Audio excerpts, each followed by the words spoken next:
Thank you for watching this video. Today we will be doing technical analysis on the S&P 500 and the QQQs for the week ending Friday, December 16th, 2022. And for this analysis, we will be using stockcharts.com. That is the charting service that I use and pay for. And I will leave a link to their site in the description box below this video. My name is Rodney Constable. I have over 30 years of investing experience, including over 25 years of experience trading stocks and options. I am a former financial advisor, a former vice president of a major mutual fund company, and I am the developer and president of Simple Market Signals at simplemarketsignals.com. The first chart that we will be working off of today is a weekly candlestick chart of the S&P 500 that goes back 2 years. So each candlestick on this chart does represent 1 week of trading. And the green line here, that is the 40-week moving average. The horizontal blue line is the bear market line set at 38.54.89. We'll talk a little bit about that here in just a second. And then, of course, we have this downtrend line that we've been bouncing off of to the downside since the beginning of the year. So to start off with, the S&P 500 was down 2.08% this week, and we closed at 38.52.36. This candle right over here where my cursor is circling, and then I also have that blue circle there so we can keep track of that that weekly candle, get right back to that. Now, the S&P 500 is now back in a bear market. Now, I know a lot of people say, well, yeah, we've been in a bear market all year. Well, guys, if you've ever watched any of my videos, I'm very technically accurate, okay? And that, we cannot afford, as technicians, as traders and investors, we cannot afford to be emotional, and we cannot afford to be delusional. We have to understand exactly what is going on in the markets. And we barely finished back in a bear market this week. We closed down at 20.05% from our all-time intraday high, the all-time intraday high ever. The top tick ever so far in the S&P 500 happened back on January 4th of this year at 48.1862, and where we closed this week at 38.5236. That puts us 20.05% below the all-time intraday high. Of course, you have to be down 20% from your all-time high to be in a bear market on anything. 38.54.89, anything there or below puts us in a bear market. So let's count them here real quick, guys, so we can see we've been in a bear market now. We just this week closed for the 9th time on a weekly closing basis in a bear market on the S&P 500. So on these weekly candles, just so you guys understand, let's count them real quick. 1, 2, 3, 4, 5, 6, 7, 8, 9. That's it, okay? So it just, we have to be extremely accurate with what we do, guys, okay? There really isn't any other way to do this. So if we, if we're going to get emotional about trading, it's going to be a real disservice, all right? Emotions are one of the trader's worst enemies. So be exact, be pragmatic, be scientific, be accurate, but do not be emotional about trading, guys. It's hard, but suppress your emotions as much as possible. Now, where we're trading at right now, if we go to the left here, we can see that we're trading at Q1 2021 levels. So we have not, at this point, right, we've round-tripped everything that we have made since Q1 of 2021, and we're now technically back in a bear market for the 9th week on the S&P 500. Now, so far, the lows in this entire downturn, 34.9158, which happened intraday back in October, on October 13th to be exact. So, now that we're rolling back over here, guys, and by the way, we got rejected at this downtrend line the previous week, where we had come up to 4100.51.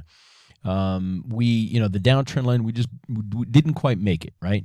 But this last week, as you can see here with the wick of the candle trading just, this weekly candle going just barely above this downtrend line and then being rejected, we now have, technically satisfied that downtrend line where the previous week we had fallen just short of it. All right, so hopefully that made sense. We hadn't touched that downtrend line. This week we did, and of course we've gotten rejected. and we've now closed for 2 weeks in a row, of course, below the 40-week moving average. We still have that downtrend, the downward trending 40-week moving average, and this is also our second week in a row where we have now closed back below 4,000, and again, back below 3,900, which of course on the previous videos I talked a lot about the fact that 3,900, I don't have a line there, but 3,900 has been a very important support and resistance level on the S&P 500 since clear back in May of this year. But I didn't want to have too many horizontal lines, so I pulled that back out. But I just wanted to point that out. So we're back below 4,000, we're back below 3,900. And now we're back just barely, but we're back in a bear market on the S&P 500. So it'll be interesting to see next week what happens. It does look like we're going back down after basically another 2 months of having a counter trend rally. Right, these counter trend rallies have been lasting 8 to 10 weeks. This one lasted 10. This one here, let's count it real quick. 1, 2, 3, 4, 5, 6, 7, 8, 9. There it is, 10 weeks, guys. So both of these counter trend rallies that we've had, the one from June to August and then October through December here, each one of these have lasted 10 weeks, and then, of course, the market goes lower. So if, and guys, I don't make predictions, but we look at statistical probabilities. We do if this, then that scenarios. That is the right way to do technical work. Nobody can predict the future with any accuracy. And again, to try to predict the future, you're being emotional. You're being very vain, right?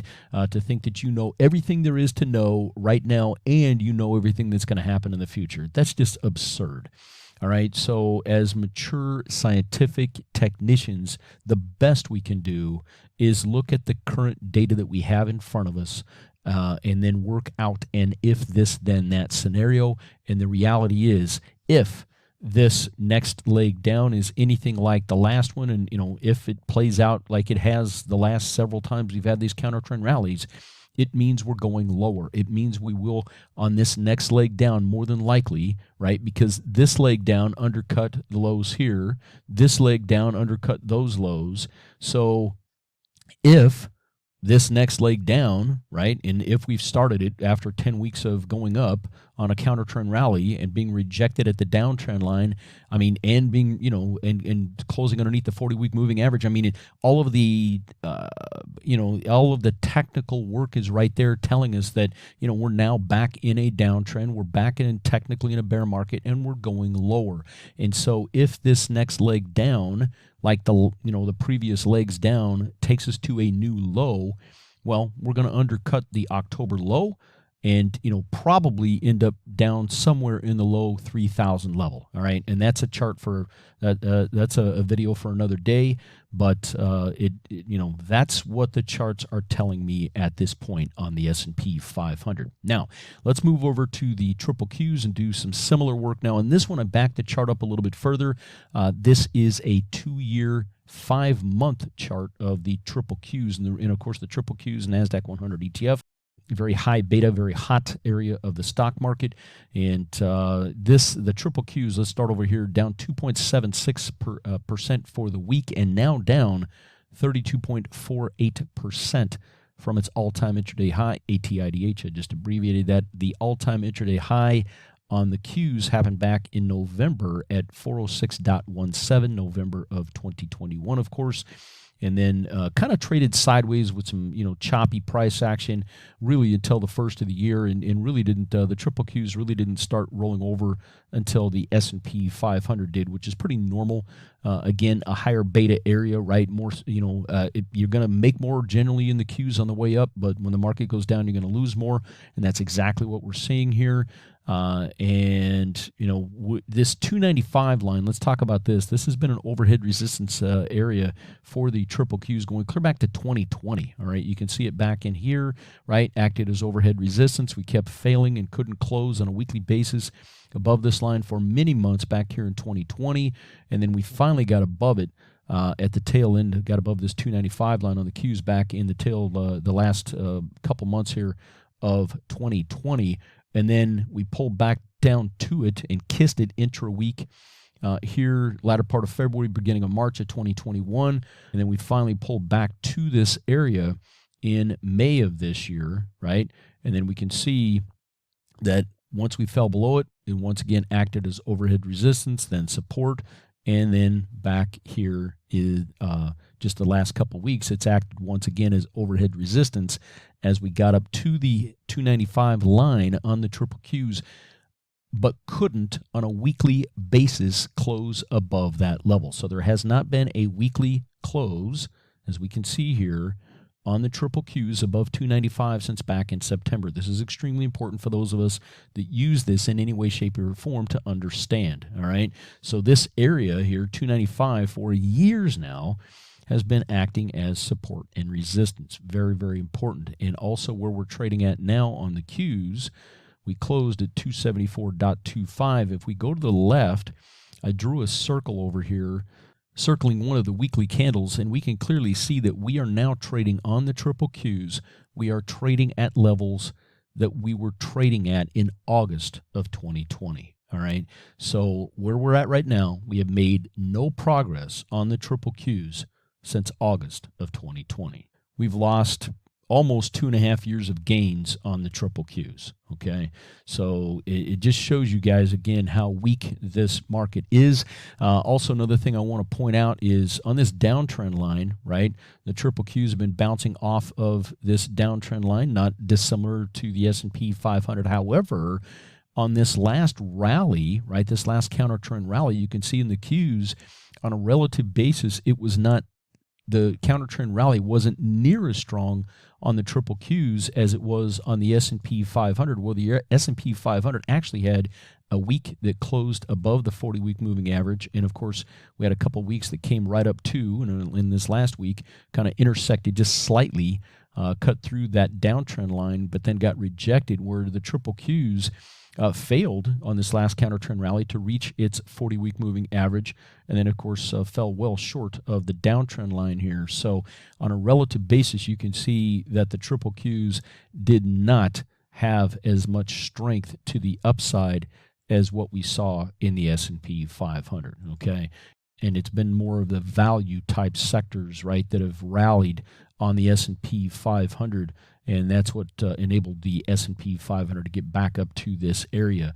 But the high growth areas, right, the things that you really want to lead the market higher, the things that are predominantly found in the triple Qs, they just have not been performing that well, and on a relative basis, they just didn't get off the mat, so to speak, from back in October, from those October lows. So guys, you know, it really does look like we're taking a next leg lower here on the triple Qs. It's hard to say, you know, I mean, right now we know that the Qs, right, if you just take a look at it, do some quick math, we're down 20% here, we're down over 30% here. So, you know, that tells me that right now the Qs are 1.5x more sensitive than the S&P 500, right? So if the S&P 500 is going to go down, you know, another 20% from where we were just at the beginning of the week, well, that means potentially 30% drop on the triple Qs, all right? 1.5 times that downside, all right? So just something to think about. So, you know, to lose another 20 to 30% in this market on either the S&P 500 or the triple Qs at this point is not out of the question, guys. I'm not trying to make a prediction. I'm just using math, I'm just using technical analysis, and I'm just using some logic and reason to come up with some potential downside percentages. And, you know, we may only be halfway done. Hopefully it won't get that bad, guys, but, you know, keep in mind, one last point here. The last two major bear markets, 2003 and 07-09, we were down well over 50% on both of those bear markets. So to think that it couldn't happen here is to be naive. Now, it may not get that bad on this one, but, you know, to lose another 20%, 15 to 20% at least on the S&P 500 from where we're at right now, which, you know, we're barely down 20%, to go down 35, 40% peak to trough, you know, before this is over, you know, we should not be surprised if that's the case. And if the triple Qs are 1.5 times more sensitive, right? If the beta is, right now, right, just again, simple math, 20% downside, 30% downside, triple Qs, beta 1.5 over the S&P 500, it means that, whatever the S&P 500 loses, we're probably going to lose 1.5 times that on the triple Qs before this is over, okay? Now, no guarantee it'll play out that way, but just some simple math there, and in an interesting way, and a simple way to look at what we could be facing over the next 3 to 6 months. Are you a business owner or a busy executive, including a doctor, dentist, attorney, or realtor? Do you manage any of your own money, including in your 401k or IRA? Are time and money important to you? If time and money are important to you, then simple market signals should be important to you as well. Simple Market Signals is for business owners, busy corporate executives, and other professionals who want to cut through the stock market BS and get down to the facts. If you value your time, if you value your money, you need Simple Market Signals. Simple Market Signals is based on a proprietary formula developed by a former financial services professional with decades of real-world experience. Simple Market Signals is equity investing information simplified. Simple Market Signals saves you time and helps you understand market trends and risk management in a way few enjoy. Just try it. There's no contracts. You can cancel anytime, and a subscription to this information is less than 67 cents per day. And it's priced way less than it should be for the value it brings. To learn more, go to simplemarketsignals.com and watch this video that's on our homepage. So again, go to simplemarketsignals.com and watch this video that's on our homepage. Again, that website is simplemarketsignals.com.